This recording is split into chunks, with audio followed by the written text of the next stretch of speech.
नमस्कार, BSTV देख रहे हैं आप। मैं हूं आपके साथ सोनू सेन। तो आज बात करेंगे मध्य प्रदेश कांग्रेस की। कांग्रेस में संगठनात्मक सर्जरी की। सबसे बड़ा सवाल ये कि कांग्रेस में गुटबाजी खत्म करने के लिए अब पॉलिटिकल रिफॉर्म होने जा रहा है।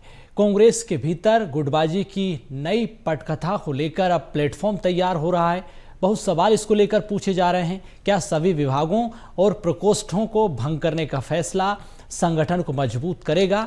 ये सवाल इसलिए है क्योंकि दिल्ली में AICC की बैठक हुई, उसके बाद कांग्रेस ने बड़ा फैसला लिया।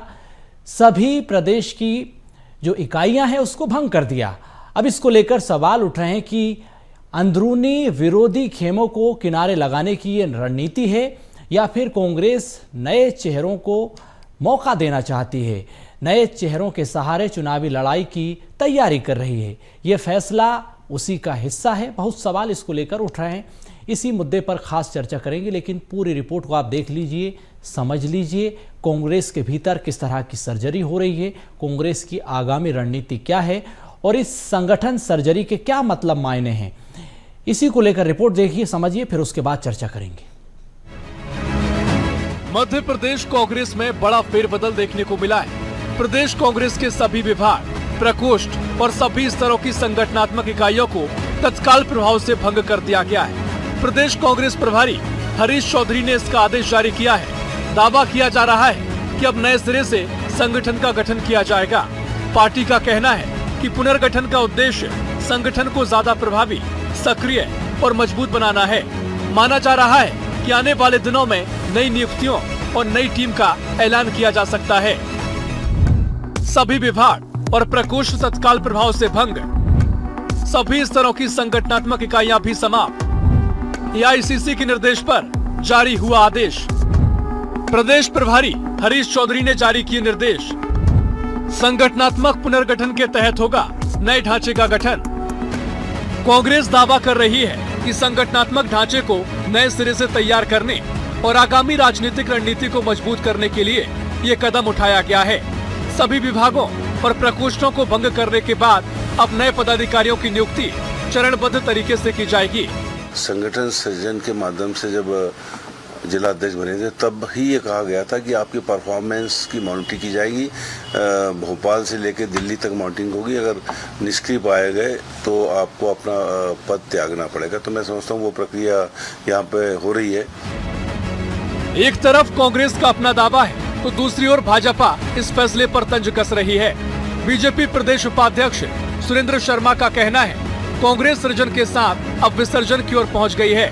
हरीश चौधरी और जीतू पटवारी अपने विरोधी गुट को एक एक कर ठिकाने लगा रहे हैं। कमलनाथ, दिग्विजय सिंह, अरुण यादव, अजय सिंह के समर्थकों को हटाया जा रहा है। दरअसल हरीश चौधरी और जीतू पटवारी अपने चहेतों को टीम में शामिल करना चाहते हैं। सृजन की ओर कांग्रेस चल रही थी, वो कांग्रेस विसर्जन की ओर पहुंच गई। हरीश चौधरी और जीतू पटवारी की जोड़ी कांग्रेस के अंदर जो उनके विरोधी गुट हैं उनको एक एक करके ठिकाने लगा रहे हैं। उसका एक नया तरीका है इन मोर्चों का भंग होना। NSUI, यूथ कांग्रेस, सेवा दल, सबको उन्होंने भंग कर दिया। इनमें बैठे हुए बेचारे जो दिग्विजय सिंह के समर्थक थे, जो कमलनाथ के समर्थक थे, जो अजय सिंह राहुल के समर्थक थे, जो अरुण यादव के समर्थक थे, जितने भी लोग पहले बने थे उनको घर बिठा दिया जाएगा और जीतू पटवारी के चहेतों को नए पदों से नवाजा जाएगा। हरीश चौधरी और जीतू पटवारी मिलाकर कांग्रेस को अपनी जेब के संगठन बनाने जा रहे हैं। आगे आगे देखिए होता है क्या। राज्यसभा चुनाव में मिली करारी हार और दतिया उपचुनाव में मिली बड़ी जीत के बाद कांग्रेस एक्शन में दिखाई दे रही है। पार्टी अपने संगठन को ज्यादा सक्रिय, प्रभावी और आगामी चुनावों के लिए मजबूत बनाने की रणनीति पर जुट गई है, जबकि भाजपा इसे कांग्रेस की आंतरिक गुटबाजी और विरोधी खेमों को किनारे लगाने की कवायद करार दे रही है। ये आने वाला वक्त ही बताएगा कि कांग्रेस के नए संगठनात्मक ढांचे में किन नेताओं और कार्यकर्ताओं को जिम्मेदारी मिलती है। Bureau report, BSTV। तो पूरी रिपोर्ट को आपने देखा, समझा, इसी पर हम चर्चा करेंगे। खास मेहमानों का पैनल हमारे साथ जुड़ चुका है। विवेक सिन्हा जी हमारे साथ जुड़ चुके हैं, बीजेपी के प्रवक्ता हैं। प्रमोद द्विवेदी जी हमारे साथ जुड़ चुके हैं, कांग्रेस के प्रवक्ता हैं। आशीष दुबे जी हमारे साथ जुड़ चुके हैं, वरिष्ठ पत्रकार हैं।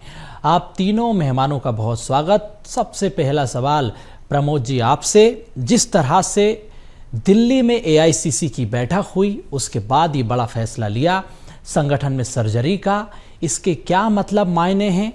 रिफॉर्म, परफॉर्म, ट्रांसफॉर्म की तरफ अब कांग्रेस बढ़ रही है, जबकि आप तो दतिया का उपचुनाव भी जीत चुके हैं, जोश कार्यकर्ताओं में है, उसके बावजूद ये फैसला क्या मतलब मायने हैं? क्या कांग्रेस के जो पदाधिकारी थे, आपकी इकाइयां थी, वो ठीक से काम नहीं कर रही थी, उसकी कार्यप्रणाली पर सवाल उठे, उसके बाद ये फैसला लिया क्या? किंतु परंतु और सवाल जी, हम लोग और आप लोग कयास लगाते रहें, ये संगठन का काम है और ठहरा हुआ पानी, रुकी हुई मिट्टी और रुकी हुई योग्यता किसी भी गतिरोध को समाप्त नहीं करती और चलायमान वही होता है जो कदम ताल करता है। अनुभव के साथ नव पीढ़ी को संगारित करना, पल्लवित करना, पुष्पित करना किसी भी राजनीतिक दल की सबसे अहम कड़ी होती है। कांग्रेस में भी यही किया जा रहा है और आज से नहीं, सालों साल से हो रहा है। जब एक समय कामराज योजना भी चली थी, तो एक समय युवक कांग्रेस में परिवर्तन की बहार और 5 सूत्री कार्यक्रम भी चले थे। अब संगठन सृजन जो चल रहा है, उसी में विभिन्न प्रकोष्ठों के अंदर भी अनुभव के साथ साथ नई ऊर्जा को, नई कोपलों को संगारित करना, पल्लवित करना, पुष्पित करना और राजनीतिक समय के अनुसार उन्हें मैदान में और समर में उतारने का एकमात्र लक्ष्य है।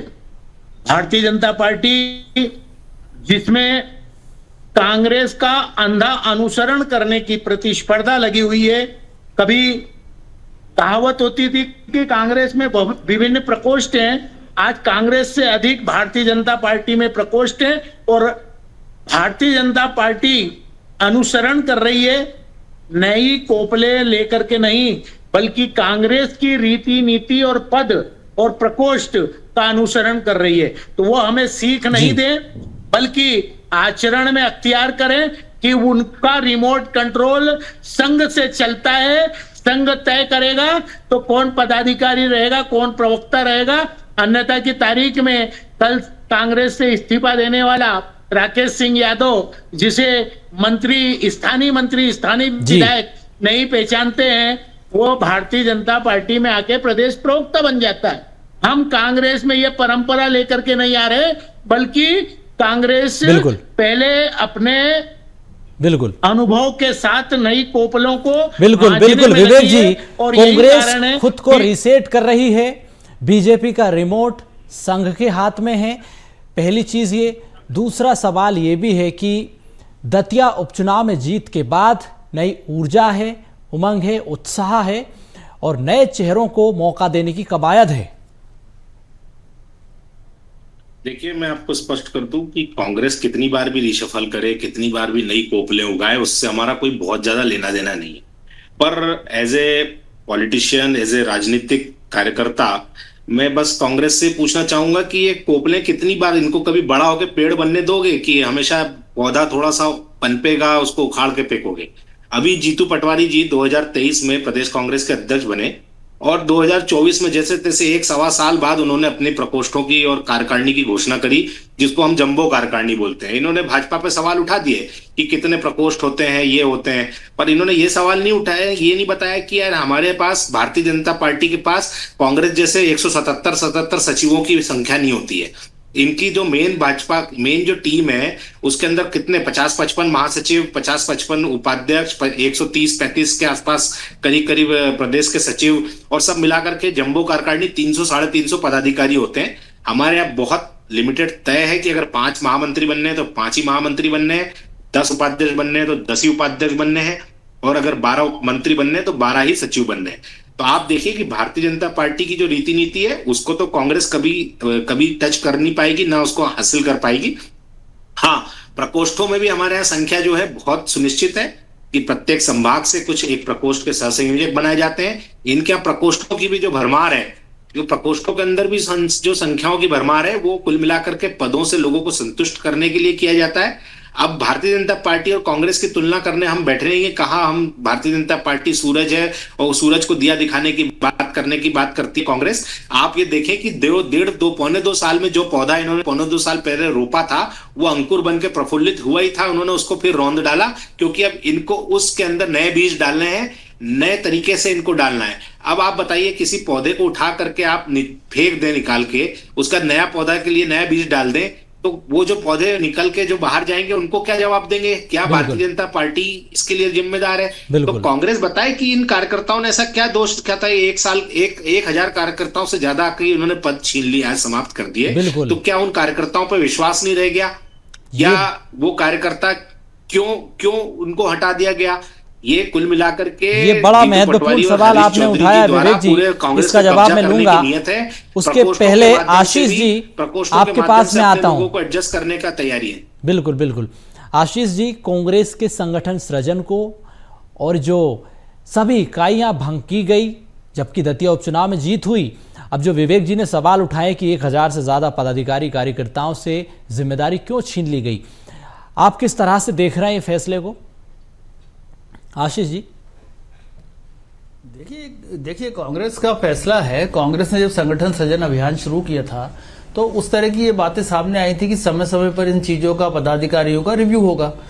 तो कांग्रेस अगर उस प्रोग्राम पर आगे बढ़ रही है तो ये उनका अंदरूनी मामला या उनकी अंदरूनी जमावट हो सकती है, इसके लाभ हो या हानि हो, दोनों उन्हीं के माथे आनी है।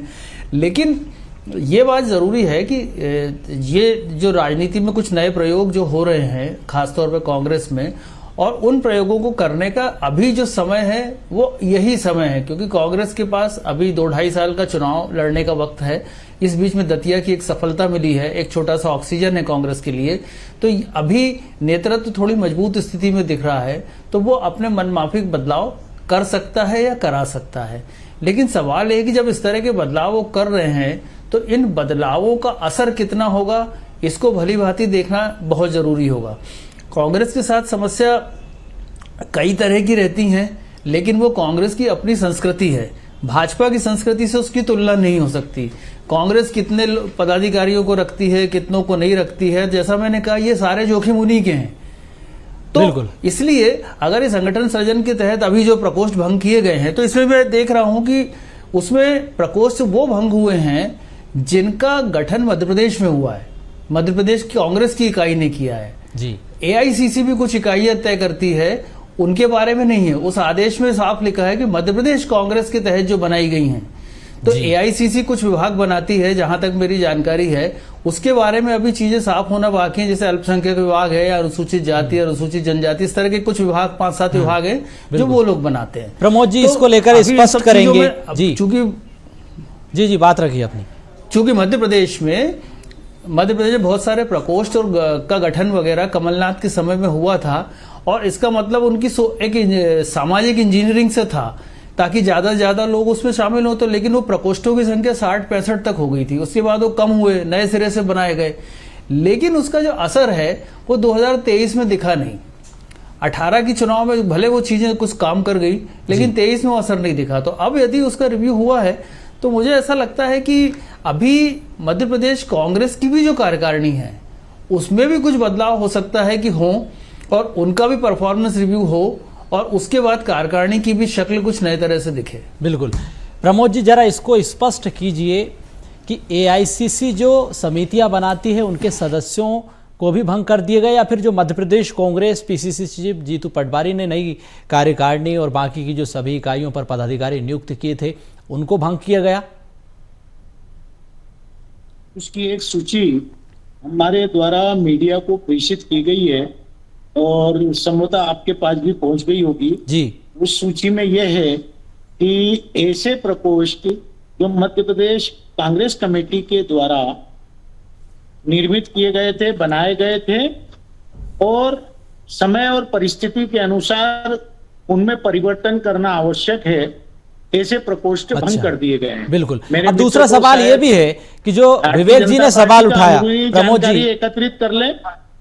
बिल्कुल, दूसरा सवाल ये है कि विवेक जी ने जो सवाल उठाया वो ये कि कांग्रेस में संतुष्टि का खेल चल रहा है, संगठन में संख्या बढ़ाई जा रही है बस। आप कुछ भी कह सकते हैं, स्वतंत्र हैं। हम हमारी राजनीतिक सोच के साथ संगठन को गतिशीलता देने के कारण परिवर्तन समय समय पर करते रहे हैं और करते रहेंगे। हमारे पास कोई रिमोट कंट्रोल के माध्यम से पूरे संगठन को संचालित करने वाला या अंग नहीं है। हमारे पास अपनी राजनीतिक विचारधारा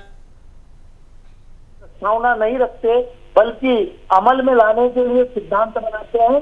अगर मेरे मित्र को भारतीय जनता पार्टी की प्रस्तावना 1980 में जब भारतीय जनता पार्टी की स्थापना की गई थी, उस प्रस्तावना को पढ़ना तब समझ में आ जाएंगे।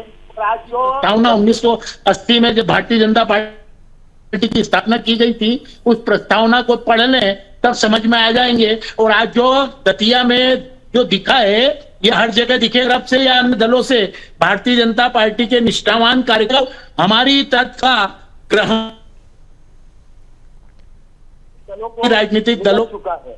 तो मैं निष्ठावान कार्यकर्ताओं को समय समय पर जिस तरह से पलटना चाहिए और उनकी उर्वरक क्षमता को बढ़ाना चाहिए, उस नीति पर अगर कांग्रेस चल रही है तो ये स्वागत योग्य है। और इसके परिणाम निकट भविष्य में दतिया की तरह हर जगह नजर आएंगे। बिल्कुल बिल्कुल विवेक जी, यही समय है, सही समय है। परिवर्तन समय की मांग है, कांग्रेस की पूरी प्रोसेस है, उस पर काम कर रहे हैं। दतिया तो झांकी है, आने वाले जितने भी चुनाव होंगे यही नज़ारा देखने को मिलेगा। बीजेपी की स्थिति ऐसी हो जाएगी जैसी दतिया में हुई है। देखिए, दतिया की जो स्थिति थी, दतिया चुनाव हम हारे, उसको भारतीय जनता पार्टी ने स्वीकार किया कि जो जनादेश मिला हमने उसको स्वीकार किया। पर आपने हमेशा देखा होगा कि कांग्रेस हमेशा जनादेश का अपमान करती आई है। यही दतिया अगर कांग्रेस 1000-2000 वोटों से हार जाती तो सीधा आपको मालूम है कि इनकी तृतीय श्रेणी की जो रणनीति थी वो थी ईवीएम पे हल्ला मचाने की, जिसका इनके कई प्रवक्ताओं ने उस पे टीवी डिबेट पे स्वीकार भी किया कि हाँ, ईवीएम भी एक मुद्दा हो सकता है। तो ये जो इस प्रकार की जो संगठन में पहले से तय कर लेते हैं कि यार हमें हारना है तो क्या कब जवाब देना है, जीतना है तो क्या जवाब देना है, तो ये ईवीएम का ठीकरा कब फोड़ना है, ईवीएम पे कब नहीं फोड़ना है। तो कुल मिलाकर के क्या है कि कांग्रेस की अपनी कोई स्थिति है नहीं। चुनाव जीत गए, इनको बधाई हो, बिल्कुल अच्छा काम करें, दतिया के लिए काम करें वो। पर जो जनादेश को स्वीकार करने वाली स्थिति है, भारतीय जनता पार्टी ने उस जनादेश को स्वीकार किया। पर मुझे कांग्रेस की इंटरनल राजनीति से कोई लेना देना नहीं। वो कब चाहे वो रोज एक नियुक्ति करे और रोज 4 हटाए, उससे हमको कोई फर्क नहीं पड़ता है। पर इसका एक ये सीधा सीधा संदेश ये है कि जीतू पटवारी अब कुल मिलाकर इस प्रदेश में फ्री हैंड मिल गया है। इस चुनाव को जीतने से जीतू पटवारी जी को ये फ्री हैंड मिल गया है कि हरीश चौधरी जी और जीतू पटवारी मिलकर के जितने भी अब इनके दिग्गज नेता हैं, उनके जितने भी समर्थकों को इन प्रकोष्ठों में मामले में कमलनाथ जी के द्वारा ये प्रकोष्ठ जो निर्मित किए गए थे या जिसके द्वारा भी निर्मित किए गए थे, अपने अपने जो जिनको बोल सकते हैं कांग्रेस में अपने समर्थकों को इन्होंने इसमें एडजस्ट किया था, उन सबको अब घर बिठाने की तैयारी चल रही है। और मुझे नहीं लगता कि अभी इन प्रकोष्ठों की दोबारा कोई नियुक्ति होगी।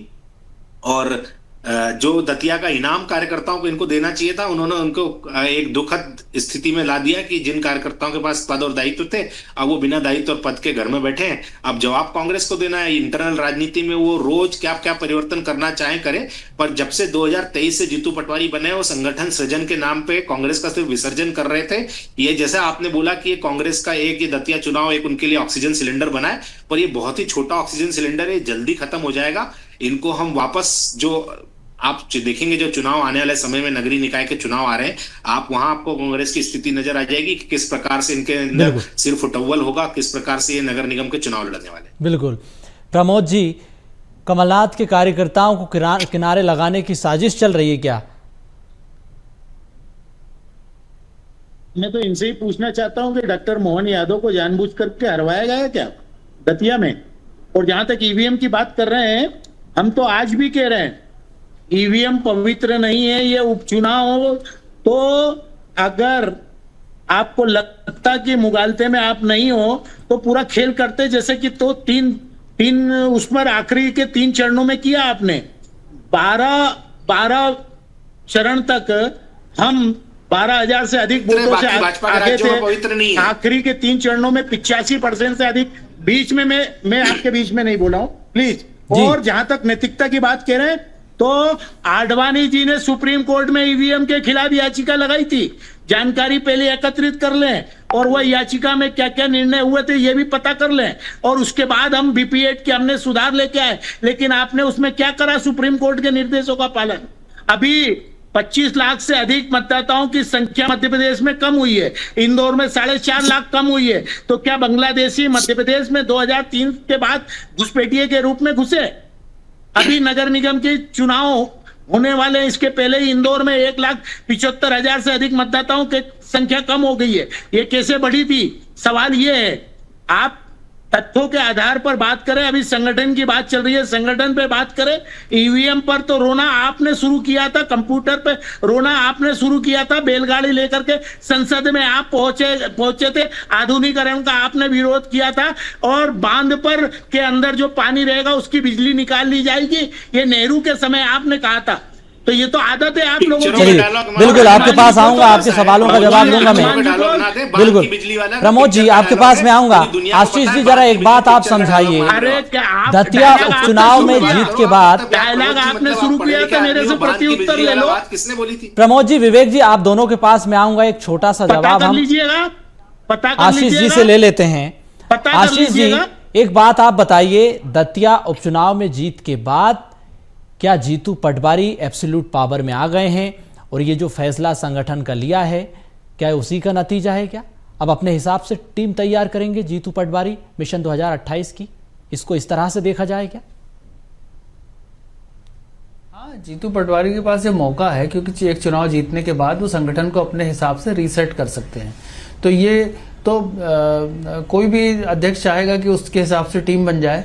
लेकिन मध्य प्रदेश में कांग्रेस की जो जमावट है, कांग्रेस की जो बुनावट है, वो अलग है। कांग्रेस में यहाँ बड़े नेता हैं जिनकी नेटवर्किंग जीतू पटवारी से शायद कहीं ज़्यादा है या गहरी है। तो कांग्रेस, अगर जीतू पटवारी बिल्कुल अभी तो खैर सारे स्वरूप सामने नहीं आए हैं, और पिछले दतिया चुनाव में भी देखा गया कि वो बहुत कोऑर्डिनेशन के साथ उन्होंने प्रचार किया, सभी को साथ लेके चलने की कोशिश की। तो ये अगर एक तरफा टीम बनेगी तो भी उनको खतरा होगा कि जो पुराने नेता हैं वो उनके साथ असहयोग कर दें, या फिर उनको बेहतर जो कांग्रेस के साथ भले जेन जी का जमाना है और इस तरह की नेतृत्व और पैरवी उनका हाईकमान भी करता है, लेकिन यहाँ जब तक एक बड़ा एक युवा और बुजुर्ग नेताओं का प्रॉपर कोऑर्डिनेशन और प्रॉपर कॉकटेल नहीं बन पाएगा, तब तक मध्य प्रदेश में ये तात्कालिक लड़ाइयां तो जीती जा सकती हैं, क्योंकि एक चुनाव क्षेत्र था, वहां पे सारा फोकस हो गया। 230 चुनाव क्षेत्र में इस तरह का फोकस कैसे कांग्रेस कर पाएगी? तो उसके लिए जरूरत तो यही होगी, चाहे वो भाजपा हो या कांग्रेस हो, दोनों को ही जरूरत होगी कि उनको नए और पुराने नेताओं की एक बैलेंस टीम बने। तो ये टीम उसी तरह से अगर काम करेगी तो मुझे लगता है कि जीतू पटवारी के पास जो भी जीतने के बाद आत्मविश्वास से थोड़ा पावर आया है, वो सही दिशा में चलेगा। तो कांग्रेस, चूंकि एक लड़ाई को दिलचस्प बनाना है, ये 165 और 60-65 वाली लड़ाई से आगे अगर कांग्रेस को ले जाना है, तो कांग्रेस को इस तरह की चीजें करना पड़ेंगी। बिल्कुल, ये बड़ी महत्वपूर्ण बातें आपने कही है। आप तीनों मेहमान चर्चा में शामिल हुए, बहुत शुक्रिया आपका। समय की कमी है, चर्चा को यहीं विराम देना होगा। तो कांग्रेस अब अपने हिसाब से रीसेट कर रही है। दतिया उपचुनाव में हार के बाद कार्यकर्ताओं में जोश है। PCC chief Jitu Patwari absolute power में आ गए, लेकिन समन्वय के साथ उनको काम करना होगा, सबको साथ लेना होगा। चर्चा में इतना ही, नमस्कार।